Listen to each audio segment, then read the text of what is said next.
महर्षि उड़िया बाबा को भी एक उपासक ने प्रश्न किया था कि महाराज जी मन कैसे रुके। तो उड़िया बाबा ने उत्तर दिया, नियम पालन से। यदि हम नियम पर दृढ़ रहें तो मन हमारा क्या कर सकता है। नियम तो परमात्मा देखता है, हम लोग नियम पर दृढ़ नहीं रहते, इसी से हमारे देश की दुर्दशा है। संध्या वंदन तक का नियम जाता रहा है, भजन करने के लिए नियम की बड़ी आवश्यकता। हाँ, बड़े नियम की आवश्यकता है।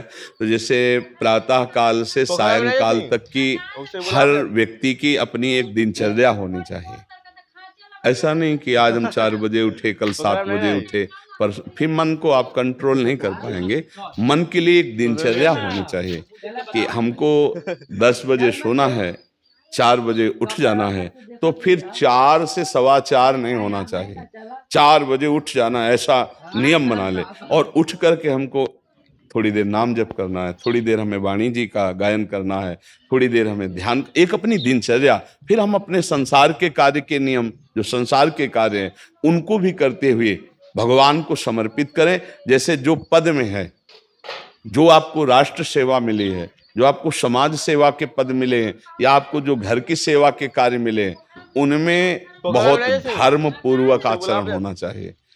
अगर आप अधर्म आचरण करते हैं, अपने पद का दुरुपयोग करते हैं, तो आप सुबह जग करके थोड़ा माला चला लीजिए, फिर भी आपका कल्याण नहीं होगा, क्योंकि आप अपने पद का, अपने सेवा का दुरुपयोग कर रहे हैं। जैसे हम जानते हैं कि अधर्म आचरण है, ये अधर्मी है, हमें पता है दोषी है, और वो हमको कुछ धन दे देता है, और हम उसको मुक्त करवाने की बात सोचते हैं, और जो निर्दोष है उसको फंसा देते हैं। अब तुम चाहे जितना माला चलाने की कोशिश करो या दान पुण्य करो, वो तुम्हारा अधर्म आचरण, वो अधर्म का धन तुम्हें सतमार्ग में नहीं जाने देगा। नियम लेना चाहिए कि जिस पद में है, जिस धर्म में है, जिस कर्तव्य में है, चाहे कुछ भी हो जाए, हम अपने कर्तव्य से विमुख नहीं होंगे। जितना जप महान है, उतने कर्तव्य महान है। दोनों बातें समझना है। जब माला फेरा और इसके बाद बेईमानी, अधर्माचरण, इनका कोई नियम नहीं है कि हमें कैसे चलना है, तो वो माला काम नहीं कर पाएगा, क्योंकि उसका तभी सत्य भाव माना जाएगा माला जपला जब धर्माचरण है। धर्माचरण नियम से। बोले वो बड़े कट्टर नियम वाले हैं, उनको घूस नहीं, आप उनको भयभीत करके नहीं काम करवा सकते, प्रलोभन में काम नहीं करा सकते। ये हमारी गृहस्थी है ना, तो गृहस्थी के पालन के लिए धन चाहिए, और धन के लिए हम धर्म को आगे रखें, धन को नहीं। धर्म को, हमारा कर्तव्य क्या, प्रायः जैसे पूज्य बाबा ने कहा, आज हमारे देश में बहुत दुर्दशा हो रही है। दुर्दशा हो रही, क्यों? क्योंकि सब अपनी जगह से गलत हो रहे हैं। अगर अपनी जगह हम ठीक रहे तो हमारी दुर्दशा नहीं होगी, हमारा भजन कम होगा, लेकिन हम धर्म से चल रहे हैं तो हम विजयी होंगे। हम भगवान को प्रसन्न कर सकते हैं, क्योंकि हमें जो कार्य मिला है वो भगवान का ही कार्य, सृष्टि भगवान का कार्य। जैसे नए बच्चे कुछ वकालत पढ़ रहे थे, तो यहाँ के प्रश्न किया था कि हम जानते हैं कि वो दोषी नहीं है, हम जानते हैं कि वो दोषी है, पर दोषी हमें पैसा दे रहा है, तो हम वकालत पढ़ी इसीलिए, हम उसको जिताएंगे, तो क्या कोई पाप है? तो उनका खुला पाप है। बोले नहीं, हमारी कोई ऐसा कंपनी दो, ऐसा कुछ बोले कि हमारी कंपनी को ये सिखाया जाता है, तो हमको तो ये करना ही होगा, अगर नहीं करेंगे तो हमारी वकालत का मतलब क्या रहा? तो नहीं, वकालत का मतलब अधर्मी को मुक्त करवाना नहीं है। वकालत का मतलब अधर्मी के सबूत एकत्रित करके उसको दंड दिलवाना है, और धर्मात्मा को मुक्त करवाना है। अब इसके लिए आपके पास अर्थव्यवस्था अगर कमजोर भी है, तो धर्म व्यवस्था आपकी पूरी है। धर्म व्यवस्था ठीक है तो परिवार स्वस्थ रहेगा, सुखी रहेगा, भगवान आप पर प्रसन्न रहेंगे। अच्छा, फिर हमने तर्क रखा कि जैसे आपकी बहन के साथ कोई गलत व्यवहार करे, आपको पता है, और वो आपको 10 लाख रुपया घूस दे, तो क्या आप उसका पक्ष लेंगे? नहीं। तो फिर दूसरी बहन के साथ किया है। अब यहां विचार करना है ना, अपने भाई का अगर कत्ल किए हो, मुझे पता हो कि ये दोषी है, तो क्या हम पैसे से उसको मुक्त करने देंगे? लगेगा कि जान की बाजी लगा देंगे, और तुम्हें हम ऐसे ही एक गरीब आदमी की किसी ने हत्या की है, तो आपका पक्ष बनता है। पर यह ज्ञान कहां मिलेगा? बिना अध्यात्म के ज्ञान तो मिलेगा नहीं। ज्ञान तो इस बात का मिला कि कैसे पैसा कमाया जाए। अच्छा, वो पैसा यदि अधर्म से आया है तो आपकी दुर्दशा कर देगा, आपकी बुद्धि भ्रष्ट कर देगा। तो जो बाबा कह रहे हैं कि आज हमारे समाज की बड़ी दुर्दशा हो रही, उसका कारण यही है कि हमें अध्यात्म का ज्ञान नहीं, हमें धर्म का ज्ञान नहीं, और बड़ी बड़ी गलतियां हो जाती है। बिल्कुल पता है आदमी निर्दोष है और हम धन के प्रभाव से उसको दंड दे देते हैं। वो दंडा भगवान जब आपको पलट कर देंगे तो आप सह नहीं पाओगे, उसका परिणाम बहुत बुरा होता है। तो इसलिए समाज को चाहिए अपने अपने कर्तव्य का पालन करते हुए एक नियमावली बना ले। जैसे कुछ दुकानों का नियम होता है कि वहां फिक्स रेट होता है, नहीं होता? वहां ये नहीं चलेगा कि कसम से कहते हैं कि तुम्हें हम अपना जान करके कि 100 रुपया मीटर ये मिला है, हम बिल्कुल मुनाफा नहीं ले रहे। नहीं, झूठ क्यों बोल रहे हो? दुकान खोले हो मुनाफा के लिए, झूठ क्यों बोल रहे हो? नहीं लेंगे मुनाफा, हम जितने का लाए हैं उससे मुनाफा लेंगे, पर 120 रुपया मीटर देंगे, कपड़ा बढ़िया है, नाप फिट है, इससे नीचे नहीं उतरेंगे, हमें सफाई देने की जरूरत नहीं है कि हम कसम खाते हैं या ऐसा। जानते हो ये बिजली है, दुकान है, नौकर लगे हैं, तो इसका मुनाफा लेने के लिए दुकान खोलें, कोई दान करने के लिए तो नहीं। तो सबको पता है मुनाफा लेगा, लेकिन एक फिक्स दाम, उसे 10-20 रुपया का मुनाफा लेकर के हम उसको बेच रहे हैं। लेकिन झूठ क्यों बोले? बोले झूठ के बिना धंधा नहीं चलता। नहीं, ऐसा नहीं है। अब असत्य बोलोगे तो उससे जो आपको मुनाफा मिलेगा वो आपकी बुद्धि भ्रष्ट करेगा, और सत्य है कि मुनाफा के लिए है वही चीज, और आप एक फिक्स रेट में दे रहे, बढ़िया है। अब अगर आप कोई मिलावट करके भोजन सामग्री दे रहे, आपको पता है, तो जो खाने वाले के हृदय में बैठे हुए भगवान हैं वो तुम्हारे जीवन में मिलावट कर देंगे, तुम्हारा जीवन महान दुखमय हो जाएगा। ये कहां समझा जाता है? एक आदमी सिंथेटिक दूध बना रहा है, उससे कहो ये अपने बच्चे को पिला, नहीं पिलाएगा। फिर ये दूसरे का बच्चा जब पिएगा तो उसकी हालत क्या होगी? दूसरे शरीर में जाएगा तो हालत क्या होगी? वो केवल धन की बुद्धि रखता है। एक आदमी घी में केमिकल मिला रहा है, एक ऐसे अभक्ष्य पदार्थ मिला है, वो स्वयं नहीं खाएगा, लेकिन वो होटलों में भेजा जाएगा, हजारों लाखों लोग खाएंगे, बीमारी बढ़ेगी, उसको रुपया से मतलब है। ये चीज, ये दुर्दशा हर जगह धर्म का ज्ञान न होने के कारण फैल रही, नहीं फैल रही। एक मरीज बीमार है, असली दवाओं में पैसे ज्यादा है, नकली दवा लेकर के असली के दाम में बेच देना, उसको बिल्कुल फायदा ना होना। लेकिन परमात्मा देख रहा है, तुम जानते हो नकली दवा है, वो तो नहीं जानता बेचारा, ज्यादा पढ़े लिखे नहीं, किसान आदमी गांव का आया है, तुमने दे दिया और उसने पैसा दिया असली के।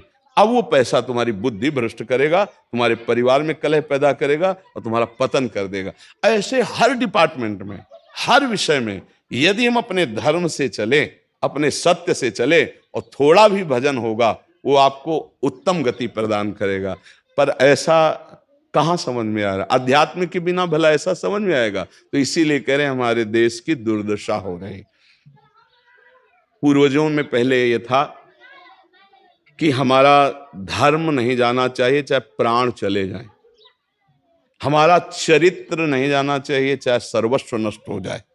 आज इसकी कोई परवाह नहीं, तो उसी से बुद्धि भ्रष्ट हो जाती है, जीवन एक पशुवत आचरण वाला हो जाता है, और वो अपने को बड़ा सुखी समझने लगते हैं कि हमारे पास बड़ा वैभव है। लेकिन प्यारे, उस दिन को याद करो जिस दिन तुम्हारा आखिरी समय होगा, ना तुम्हारा फार्म हाउस जाएगा, ना महल तुम्हारा जाएगा, ना बैंक बैलेंस जाएगा, ना कोई व्यक्ति, और ना ये शरीर। अब तुम्हारे कर्म तुमको भोगवाएंगे। उस समय की कौन याद करता है? अगर उस समय की याद हो तो भय लग जाए कि नहीं नहीं, पाप नहीं करूंगा, क्योंकि जाना है यहां से। अच्छा, कब जाना कुछ पता नहीं, किसी भी समय ट्रांसफर हो सकता है इस शरीर से। तो हमें लगता है कि महापुरुषों के जो वचन हैं कि हमें एक नियम से जीवन जीना चाहिए, धर्म पूर्वक जीवन जीना चाहिए, अपने कर्तव्य का पालन करना चाहिए। जो हमारे लिए कर्तव्य, आज प्रायः धन प्रधान बुद्धि होने के कारण कर्तव्य स्वाहा हो रहा है। एक विद्यालय में विद्यार्थी के लिए जो गुरु पद में बैठा, उसका क्या कर्तव्य है? वो अपने कर्तव्य को भूला हुआ है। भला छोटे छोटे विद्यार्थियों को, जिनकी नींव पूरे राष्ट्र सेवा में, समाज सेवा में ये बन सकते हैं, अगर उनको हम सही शिक्षा नहीं दी तो उनका पूरा जीवन बर्बाद हो जाएगा। अगर उनको हम गलत सपोर्ट कर दिए तो उनका पूरा जीवन बर्बाद, क्योंकि नया जीवन है। और जगह जगह अपने अपने कर्तव्यों का यदि पालन किया जाए तो पूरा समाज सुखी हो जाए। लेकिन कर्तव्यहीनता आ रही, कोई अपने कर्तव्य को नहीं समझ रहा है। तो यही बात महापुरुष जनों को दुख लगता है कि अगर सब अपने कर्तव्य का पालन करें, धर्म का पालन करें, भगवान का नाम जप करें तो सब सुखी हो जाए। सुख सब चाहते हैं और आचरण दुख वाले करते हैं, इसीलिए सुख नहीं मिल रहा है, परिणाम में हमें दुख मिल रहा है।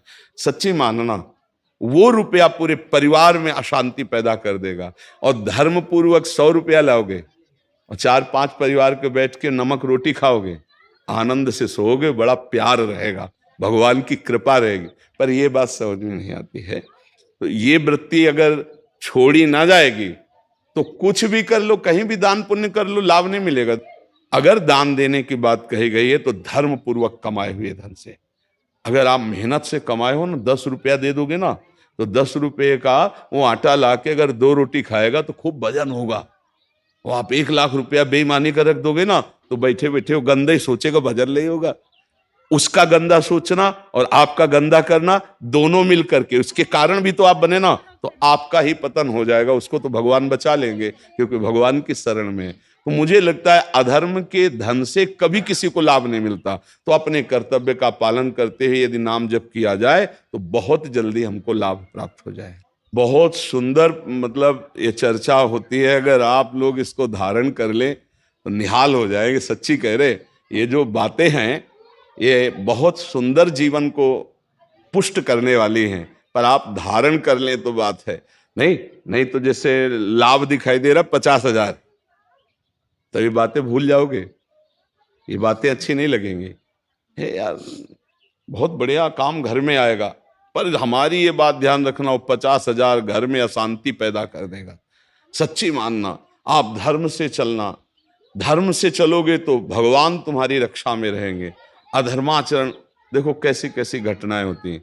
बढ़िया कार है, फिल्मी गाना लगाए चल रहे हैं, और वो एक्सीडेंट हुआ, आग लग गई, बाहर निकल ही नहीं पाए, वो अंदर ही जल गए। क्या हुआ?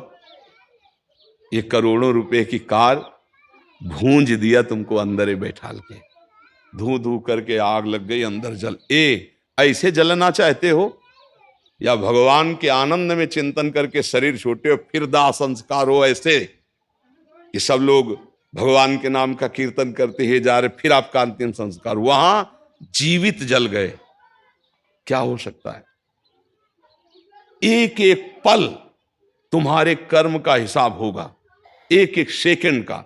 ऐसे कर्म करो कि हमारा अच्छा हिसाब हो, बुरा हिसाब। ये मत समझो कोई देख नहीं रहा, वो देख रहा है, जिसको हिसाब करना है वो देख रहा है। उसके लिए कोई वकील या किसी सबूत की जरूरत नहीं होती, वो सर्वांतर्यामी आपके अंदर बैठे ही देख रहा है। तो सदैव जैसे सत्संग सुन रहे हैं, तो अगर हाथ जोड़ के प्रार्थना है, थोड़ी भी बात मान लोगे तो आप सच्चे सुख के मार्ग में चलने लगोगे। नहीं तो भाई बहुत गंदी हवा चल रही है, माया की बहुत गंदगी ऐसी फैल रही, कलिकाल है ना, कि ये बातें किसी को पसंद नहीं आती। वो बात बताओ कि हम कितना रुपया कमा ले, कैसे कितने भोग भोग ले, और वो अध्यात्म में नहीं है। आपको सच धोखे में मत रहना, अध्यात्म में है। जितना आप धर्म से चलोगे उतना सुखी होगे, और लोक में है जितना धन मिल जाएगा उतना सुखी माना जाएगा। लेकिन वो सुख नहीं है, वो चंद मिनट के लिए हाइलोजन की तरह जलेगा, फ्यूज हो जाएगा। और धर्मात्मा दीपक की तरह जलेगा, पर बहुत काल तक चलता रहेगा। इन बातों का चिंतन कीजिए, खूब नाम जप कीजिए और भगवान के भरोसे रहिए, गंदे आचरण मत कीजिए।